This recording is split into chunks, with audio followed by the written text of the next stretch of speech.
Guys, today I will show you how to create your account template in manychat. So first, don't forget to subscribe to our channel for more manychat tutorials.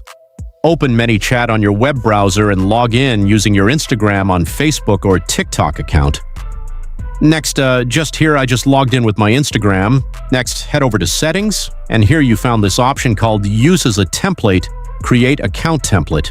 So this will create a snapshot of this account and share it to your link. Create Account Template. Choose the general main, for example, Instagram main menu. And for the keywords, you can add some keywords, and the automation is to subscribe to Instagram, for example. And this is how to add a template for your account. Adding an element to template also adds all connected elements, so this is how to add a default template.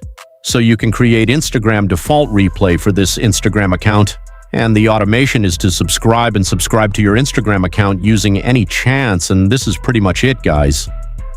If you found this guide helpful, don't forget to like, subscribe, and leave a comment.